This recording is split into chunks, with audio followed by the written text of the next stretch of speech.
Well, I'm gonna do a little update on this. This new fuel pump I got from O'Reilly's is for a, I want to say 65 Mustang, or a 65 F-150 with a 302 in it, or 351. And you can see the fuel inlets are different than an 82 fuel pump. On the 82 fuel pump, the fuel coming from the tank goes on this side of the fuel pump, and then goes out to the carburetor on that side. Well, on this, fuel from the tank goes into here and goes into the carburetor on this side of the pump. So, and this is lifetime warranty, which is nice for that. And I put this on here.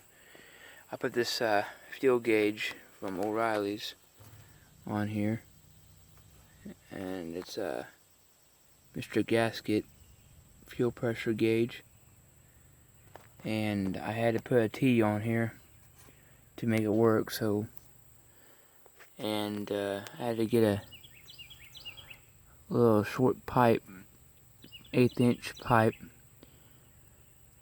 or yeah, the little pipe with 1/8 inch thread on it to hook it together. And I got this 90-degree elbow on here for the fuel pressure gauge, and I had to bend this fuel on just a tiny bit just to get to where it'll allow it to clear everything. And when I started it shows about right where my finger's at. It shows about around 9 pounds of fuel pressure. So this 302 air compressor loves 9 pounds of fuel pressure, and when it's running, it sounds pretty good. It sounds pretty healthy for it running off 4 cylinders, and doesn't sound that bad really. And here's the intake manifold. It's just a regular two-barrel manifold, 302 manifold. But it's got a special aluminum adapter that, here, I'll get a better look on the other side.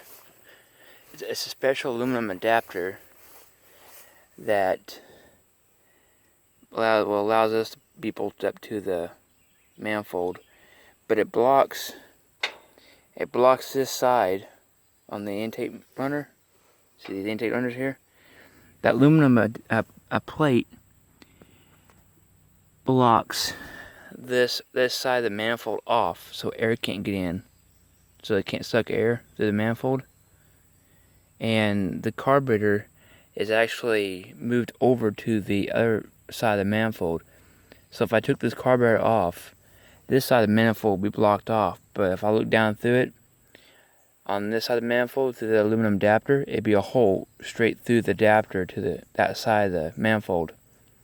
So that side is where it runs the fuel and burns the fuel and air, or excuse me, sucks the fuel and air in, and it burns it. This side is the compressor side, of course, as you can see. But it is a normal 302 block. Stock cam, stock pistons, stock crank, rods, cam, all that. But since it's run 5, 6, 7, 8 as 1, 2, 3, 4, the distributor has to be advanced this way, or advanced or retarded, which I'm not sure which. But it has to be turned this far over to run. If it don't, it's not gonna run right. And when I got this hooked up, these plug wires hooked up, I didn't have these on the right way, and it'll either backfire through the intake here, or backfire through the muffler, and it's like a shotgun going off. So I finally figured out the ignition now, so now it's run perfectly good now.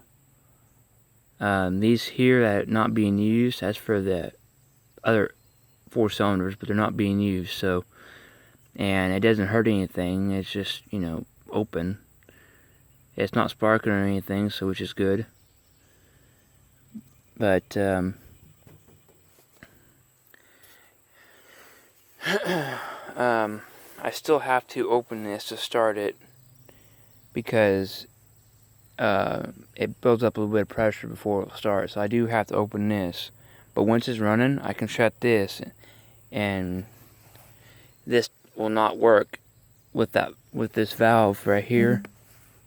This valve right here closed. If this valve is closed, this will not work until I open it. So, which is not, it's a good thing, I guess you can say. And that starter right here, the bushing and where that gear's at, the Bendix, is gone. So that's why you hear that horrible noise. It's because the bushing and the Bendix is gone on the gear. But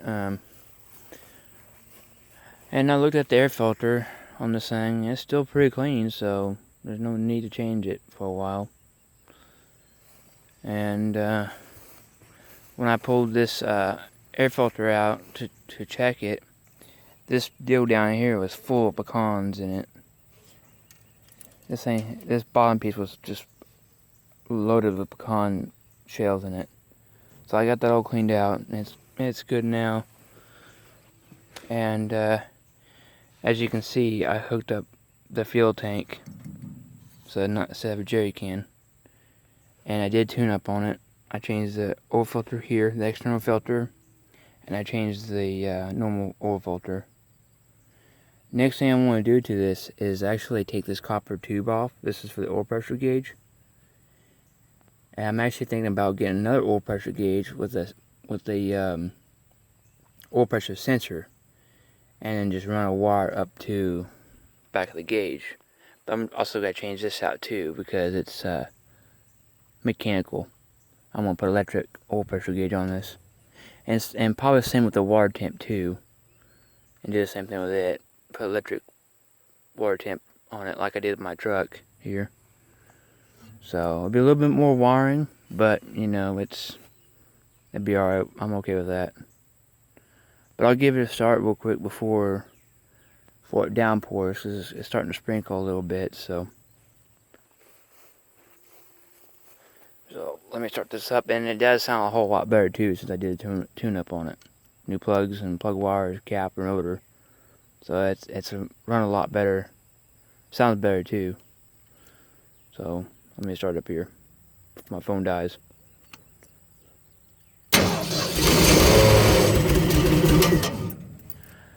It doesn't like it whenever I do that. Hang on a minute. Sometimes this thing's a pain to get the throttle to move. There we go.